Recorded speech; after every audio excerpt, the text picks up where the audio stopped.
something unique. And I know that in fact you were the author of this thing.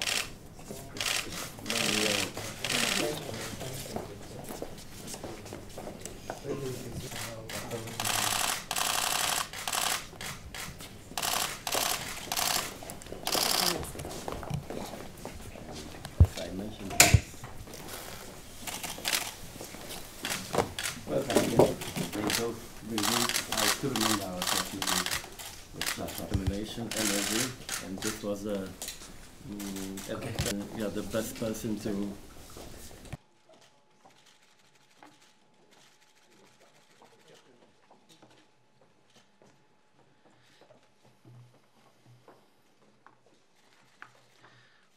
Good afternoon.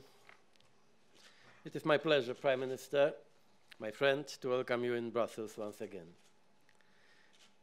I would first of all like to thank you for paying a visit soon after your impressive victory in last December's elections and shortly after your new government was sworn in. Your government's focus on values and values-based reforms is deeply appreciated in Europe. I admire your resolve to bring about democratic reforms and economic development, which will benefit all Armenians. The EU will continue to support Armenia's journey towards becoming a consolidated democracy and creating a better economic future for its citizens. We are determined to make the promise of the comprehensive and enhanced partnership agreement a reality, with real benefits for both Armenia and the EU. The vast bulk of the agreement is already provisionally applied and has a real impact. The EU is Armenia's biggest export partner, with over 28% of Armenian exports. The implementation of this agreement goes hand in hand with domestic reforms. The EU is ready to further support your reform process with enhanced technical and financial assistance. We agree with your strong emphasis on the fight against corruption and the rule of law reform. Today, we also discussed the unresolved Nagorno-Karabakh conflict. As you know, the EU fully supports the Minsk Group co-chairs and their proposals. I am encouraged by the recent contacts between the leaders of Armenia and Azerbaijan and welcome the current decrease in tension. The EU continues to believe that the status quo is unsustainable, the conflict does not have a military solution and needs an early political settlement in accordance with international law. Preparing the respective populations for peace is an important step towards settlement, which we are ready to support. I also thanked the Prime Minister for the valuable contribution Armenia makes to the Eastern Partnership. This partnership celebrates 10 years in May. We have agreed to meet again to take stock of the progress the Eastern Partnership has made over the past decade and to look ahead on the occasion of the anniversary celebrations in May here in Brussels. So I look forward to seeing you back in only 2 months. Finally, let me make one remark about today's editorial by President Macron. Not going into detail, I fully support his way of thinking. Also when he says, and I quote, "There are external anti-European forces which are seeking openly or secretly to influence the democratic choices of Europeans, as was the case with Brexit and a number of election campaigns." Sorry, it's not the quote. The quote is, "Our first freedom is democratic freedom, the freedom to choose our leaders, as foreign powers seek to influence our votes at every election." And this is the end of quote. There are external anti-European forces which are seeking, openly or secretly, to influence the democratic choices of Europeans, as was the case with Brexit and a number of election campaigns across Europe. And it may again be the case with the European elections in May. This is why I am calling on all those who care about the EU to cooperate closely during and after the European elections. Do not allow political parties that are funded by external forces hostile to Europe to decide on key priorities for the EU and the new leadership of European institutions. We cannot wait for the renaissance of Europe. The renaissance of Europe must start now. Thank you. Thank you, dear President Tusk, dear representatives of mass media. This is a second meeting with President Tusk in Brussels and the first one after my reappointment as the Prime Minister of Armenia. I would like to thank you, Mr. President, for the warm welcome and result-oriented discussions.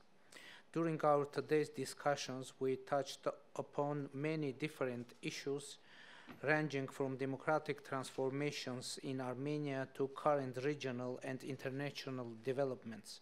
We were glad to highlight the existing high level of the political dialogue and cooperation between Armenia and the European Union. I stressed Armenia's determination to enhance the partnership with the European Union. In the course of our discussions, we referred to the early parliamentary elections in Armenia, which were assessed by the international community as being fully in line with the best European practices. There was an unprecedented public trust towards these elections in Armenia. In this context, we also appreciate the assistance of the European Union for the successful organization of electoral processes. Those dynamic political changes that took place in our country, as well as the democratic elections that we had, brought Armenia and the European Union even closer in terms of our shared values. I am proud to declare that democracy is no longer endangered in Armenia. I highly appreciate the European Union's technical and financial support to our government's reform agenda, which among others includes the fight against corruption, promotion of human rights, and consolidation of the rule of law. New Armenia is ready to make steadfast efforts toward enhancing its cooperation with the European Union with new initiatives aimed at supporting our efforts to develop institutions and reinforcing our democratic achievements. I am glad that our European friends and partners have a similar approach and vision on our bilateral agenda. We are aiming to accomplish ambitious reforms based on the strong mandate of our citizens and compatriots, as well as with the increasing support of our international partners, including the European Union. During our discussion, we touched upon the comprehensive and enhanced partnership agreement, which is an important instrument for enhancing our bilateral relations and implementing our reform agenda. We agreed that the early ratification by all member states is essential and will allow us to fully benefit from the opportunity envisaged by this document.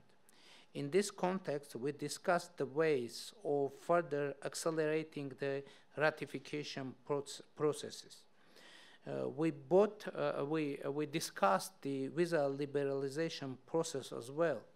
The citizens of Armenia are looking forward to the opportunity of freely traveling to the European Union in the near future. We do hope that the political decision in this matter will be taken shortly, since this will produce tangible results for our citizens and give our partnership even more visibility. During our meeting with President Tusk, we also touched upon the upcoming 10th anniversary of Eastern Partnership. I reiterated our willingness to actively engage in the joint preparations for the 10th anniversary of Eastern Partnership. We also discussed the regional issues. We appreciate the EU's continuous balanced position on the Nagorno-Karabakh conflict, which supports the OSCE Minsk Group co-chairs their position and efforts for the peaceful resolution. This is a valuable contribution to the peace and security in our region. I reiterated that Armenia is fully committed to the exclusively peaceful resolution of the Nagorno-Karabakh conflict. In conclusion, I want to express confidence that our existing dialogue and the fruitful discussions that we had today will contribute to the further enhancement of our partnership and the implementation of an already ambitious agenda of bilateral relations in all the fields of common interests. I would like to once again thank you, Mr. President, for your warm welcome. Thank you very much. Thank you.